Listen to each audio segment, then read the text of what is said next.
ശ്രീ ഐസൺ ജോസ്, ഇവിടെ വനിതാ സംരംഭകർ അടക്കമുള്ള ആളുകൾ പറയുന്നു ഈ മേഖലയിൽ സജീവമായി അല്ലെങ്കിൽ നേരത്തെ ഉണ്ടായിരുന്ന സർക്കാരിൻ്റെ പോളിസി പൊളിച്ചെഴുതിക്കൊണ്ട് ഒരു പുതിയ പദ്ധതി ആവിഷ്കരിച്ചു എന്ന് മാത്രമല്ല, അത് കൃത്യമായി അതിൻ്റെ നേട്ടങ്ങളിലേക്ക് എത്തിക്കാൻ കഴിഞ്ഞു എന്നുള്ളതാണ്. 10 വർഷത്തിന് ശേഷം നമ്മൾ പരിശോധിക്കുമ്പോഴാണ് ഇത്രയും വമ്പൻ കുതിപ്പ് ഉണ്ടായിട്ടുള്ളത്. അപ്പോൾ എല്ലാ അർത്ഥത്തിലും മേക്ക് ഇൻ ഇന്ത്യ ഒരു വമ്പൻ വിജയം എന്ന് തന്നെ പറയേണ്ടി വരുന്നില്ലേ ഐസൻ ജോസ്?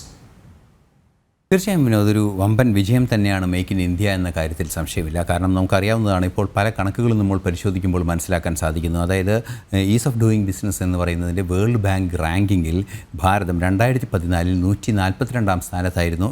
2019 അതായത് 5 വർഷത്തിന് ശേഷം അത് 63 സ്ഥാനത്തായി. ഇപ്പോൾ 43 അതിന് താഴേക്കും എത്തിയിട്ടുണ്ട് എന്നാണ് അവസാനത്തെ ചില കണക്കുകളിലെല്ലാം തന്നെ നമുക്ക് ലഭ്യമാകുന്ന വിവരങ്ങളിൽ നിന്നും മനസ്സിലാക്കാൻ സാധിക്കുന്നത്. അതായത് ഈസ് ഓഫ് ഡൂയിങ് ബിസിനസ് എന്ന് പറയുന്ന ആ പ്രോസസ്സിലേക്ക്, അതായത് നേരത്തെ രഞ്ജിത്ത് സാറൊക്കെ പറഞ്ഞതുപോലെ തന്നെ ഈ നിയമ നടപടികൾ, അതായത് ഒരു വ്യവസായം തുടങ്ങുന്നതിന് വേണ്ടിയുള്ള അല്ലെങ്കിൽ എന്തെങ്കിലും ഒരു സംരംഭം ആരംഭിക്കുന്നതിന് വേണ്ടിയുള്ള നടപടികൾ ഒറ്റയടിക്ക് വളരെ ലളിതമായി നമുക്ക് ചെയ്തു തീർക്കാനാവുന്ന ഒരു സാഹചര്യം ഉണ്ടാകുന്നു എന്നതാണ്. അത് നിരവധിയായ ലൈസൻസുകൾ, 24ഓളം ലൈസൻസുകളൊക്കെ ഓരോ ഫാക്ടറി തുടങ്ങാനൊക്കെ ആവശ്യമുണ്ട് എന്നൊക്കെയാണ് പണ്ട് നമ്മൾ കേട്ടിരുന്നത്. ഇതെല്ലാം തന്നെ ഒറ്റ രജിസ്ട്രേഷനിൽ നമുക്ക് ലഭ്യമാകുന്നു, സിംഗിൾ വിൻഡോ സംവിധാനത്തിൽ ലഭ്യമാകുന്നു.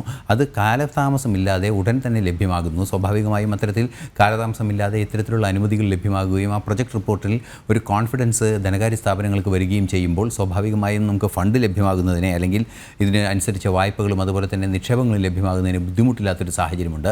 അത്തരത്തിൽ ഈസ് ഓഫ് ഡൂയിങ് ബിസിനസ് അതുപോലെ തന്നെ പല നയപരമായ കാര്യങ്ങളാണ് ഏറെ പ്രാധാന്യത്തോടെ നമ്മൾ ഈ സമയത്ത് ചർച്ച ചെയ്യേണ്ടതെന്ന് തോന്നുന്നു. കാരണം ഈ നയപരമായ ചില നീക്കങ്ങൾ നടത്തിയതിൻ്റെ ഭാഗമായി പലതരത്തിലും വ്യവസായ രംഗത്ത് ചില മുന്നേറ്റങ്ങൾ ഉണ്ടാക്കാൻ സാധിച്ചു. നേരത്തെ നമ്മൾ സൂചിപ്പിച്ചതുപോലെ $45 ബില്യൺ വിദേശ നിക്ഷേപമാണ്, നേരിട്ടുള്ള വിദേശ നിക്ഷേപമാണെങ്കിൽ ഇന്നത് 70 ബില്യണിലേക്ക് എത്തിയിരിക്കുന്നു. അത്തരത്തിൽ വൻതോതിലുള്ള മാറ്റങ്ങൾക്ക് സാഹചര്യം വഴിവെക്കുന്ന ചില സാമ്പത്തിക ഒരുക്കങ്ങൾ അല്ലെങ്കിൽ സാമ്പത്തിക പരിഷ്കരണങ്ങളെല്ലാം തന്നെ ഉണ്ടാക്കിയിരിക്കുന്നു. നിയമപരമായ പരിഷ്കരണങ്ങൾ ഉണ്ടാക്കുന്നു. അതുപോലെ നിരവധിയായ വിഷയങ്ങളിൽ ഒരു ഇടപെടൽ ഉണ്ടാക്കുന്നു. ബെഞ്ച് മാർക്കുകൾ സൃഷ്ടിക്കുന്നതിനുമെല്ലാം തന്നെ കാര്യമായി ഇടപെടാൻ സാധിക്കുന്ന മൾട്ടി ഫേസ്ഡായ സംവിധാനങ്ങൾ ലഭ്യമാകുന്നു. നമുക്കിപ്പോൾ അറിയാവുന്നതാണ് GST ഒക്കെ മേക്ക് ഇൻ ഇന്ത്യയെ സംബന്ധിച്ചിടത്തോളം വലിയ നേട്ടങ്ങൾ ഉണ്ടാക്കാൻ സാധിച്ചതാണ്. കാരണം ഓരോ ഉൽപ്പാദനം, ഏത് ഉൽപ്പന്നത്തിനാണ് കൂടുതൽ ഇനി ആവശ്യമുള്ളത്, ഡിമാൻഡുള്ളത്, അതിൻ്റെ സപ്ലൈ ലിമിറ്റേഷൻ ഉള്ളത് എന്നൊക്കെ മനസ്സിലാക്കാൻ വളരെ പെട്ടെന്ന് തന്നെ GST ഡാറ്റകളിൽ നിന്നും നമുക്ക് ലഭ്യമാകുമായിരുന്നു. അതൊരു സർവേ, അതായത് GST വിവരങ്ങൾക്കനുസരിച്ച് ആ വിവരങ്ങൾ, ആ ഡാറ്റകൾ നമ്മൾ പരിശോധിക്കുകയാണെങ്കിൽ ഒരു സർവേയുടെ പ്രയോജനം അതിന് ചെയ്യും. അതൊരു മാർക്കറ്റ് സർവേ അല്ലെങ്കിൽ ഒരു പ്രൊഡക്ഷൻ സർവേ ആയി നമുക്ക് എടുക്കാൻ സാധിക്കുന്നു. അതെല്ലാം തന്നെ എല്ലാം ഇൻക്ലൂഡഡായ അല്ലെങ്കിൽ എല്ലാം കണക്കിൽപ്പെടുന്ന രീതിയിലേക്ക് അല്ലെങ്കിൽ ഒരു ലഭ്യമാകുന്ന ഡാറ്റയ്ക്കനുസരിച്ച് വിപണി കണ്ടെത്തുന്നതിനെ, പ്രായോഗികമായ ഉൽപ്പന്നം തിരഞ്ഞെടുക്കുന്നതിനൊക്കെയുള്ള സൗകര്യങ്ങൾ ലഭ്യമാക്കുന്നു. അത്തരത്തിൽ നിരവധിയായ നയപരമായ നീക്കങ്ങളുണ്ട്. ബാങ്കിങ് ഇൻസോൾവൻസിയുടെ വിഷയങ്ങളൊക്കെ ഉണ്ടാകുന്ന ആ കാര്യക്ഷമമായ പരിഷ്കരണങ്ങളെല്ലാം തന്നെ, സാമ്പത്തിക രംഗത്തെ പരിഷ്കരണങ്ങളെല്ലാം തന്നെ ഈ രംഗത്ത് വളരെ മുന്നേറ്റത്തിന് കാരണമാകുന്നുണ്ട്. അതാണ് അടിസ്ഥാനപരമായി സർക്കാർ ചെയ്യുന്നത്. ഇത്തരത്തിലുള്ള സംവിധാനങ്ങൾ ഒരുക്കലാണ്. ആ ഒരുക്കുന്ന സംവിധാനങ്ങൾ കാര്യക്ഷമമായി മുന്നോട്ട് പോകുന്നു എന്ന് ഉറപ്പുവരുത്തുക കൂടി ചെയ്യുമ്പോൾ സ്വാഭാവികമായും വളർച്ച അതിന് പിൻപറ്റി ഉണ്ടാവുക തന്നെ ചെയ്യുകയാണ്.